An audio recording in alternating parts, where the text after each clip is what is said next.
the Liberals are struggling.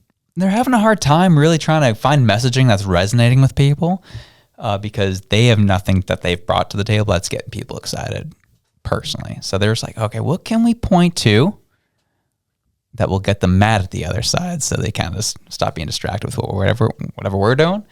And they did that with this whole Jenny Byrne thing. So Trudeau calls out Poilievre after top conservative advisors tied to lobbying.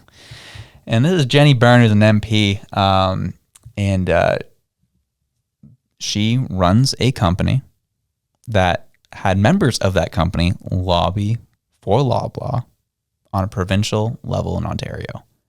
That's the extent of the lobbying that's happening with Loblaws. Am I fired up to hear it? No. Do I think that crap should distance itself from a political party? Yes. But it isn't as much or crazy as the Liberals are cooking it up to be either. Yeah, that's what I'm kind of feeling, like exactly that. And I think we might have even had that conversation where I'm like, does this excite me? Not even in the slightest. Like, no way would I want a lobbyist in cahoots with the government. That to me just sounds awful. But the problem is that it's not as closely tied as they're making it out to be.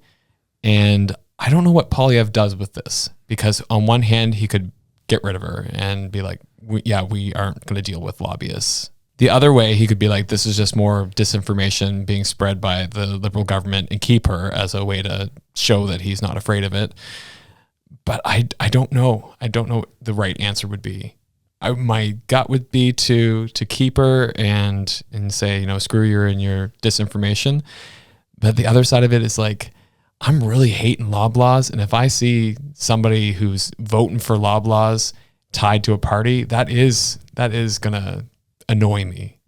But yeah, it's trying to sort out that narrative. And Jennifer L does a really good job actually sorting it out. But even the people that were commenting, because she did a follow-up video about it, and she's like, people are just like not reading it. They're not listening to it. They're just seeing Loblaws plus lobbyists plus Pierre equals mad. And that's kind of unfortunate. But yeah, so I don't know what he does with this one. It'd be interesting to see. It's a tough one, I'll admit. From a strategic political perspective, that's a tough one to deal with. Because you're looking at it where it doesn't look good. No. I'm not a fan, even personally, as a constituent, not a fan to hear it. Yeah. I'm kind of, I'm done with the BS of, oh man, Galen Weston's screwing us all over again. Or the other side of that coin is like, oh man, it's all Trudeau's fault that the grocery prices are so high.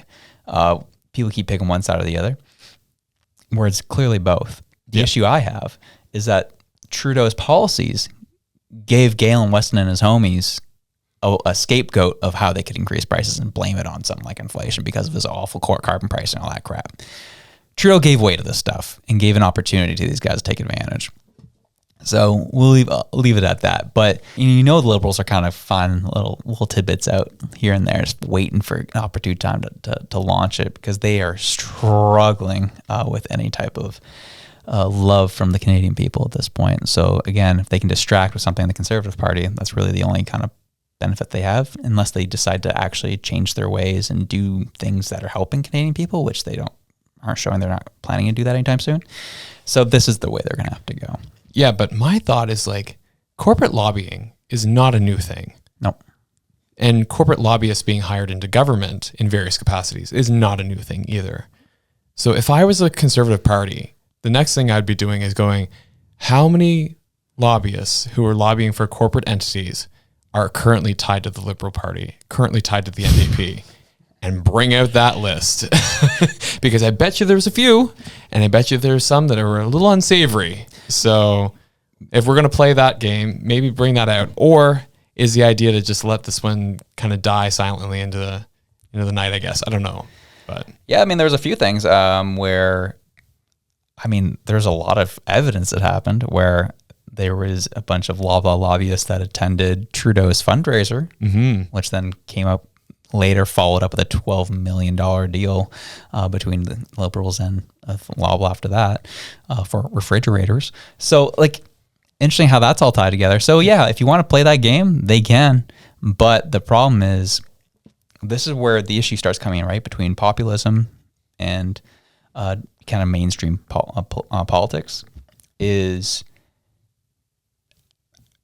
I think Pierre is going to see, we're going to start seeing some of his true colors through this. Because you look at someone like Vivek Ramaswamy down in the States, or Trump, immediately they'd be like, I get in power, we're turfing all corporate links to government. They're all gone. The fact that Poilievre's kind of like, let's see how this one plays out, kind of shows you a little bit, where your allegiances lie on this. If I'm a quote unquote populist coming in, my first thing is like, yeah, we're getting rid of all lobbyists. Just as much as he was fired up to get rid of all WEF links to his party, I would like to see him get fired up about just getting rid of lobbying altogether. You can't do that though. They pay the bills. They're the donors. Exposed. Yeah. Exactly. And you bring up the good point. Yeah. And that's why it won't follow happen. the money. And it's funny because anybody who watches the show, like a lot of the comments we get are like, oh, you're just pro Poilievre. And it's like, no, we're just pro good politics. And we're seeing a lot of bad politics. So we'll be watching Poilievre. And this is one of those things where I'm interested in watching.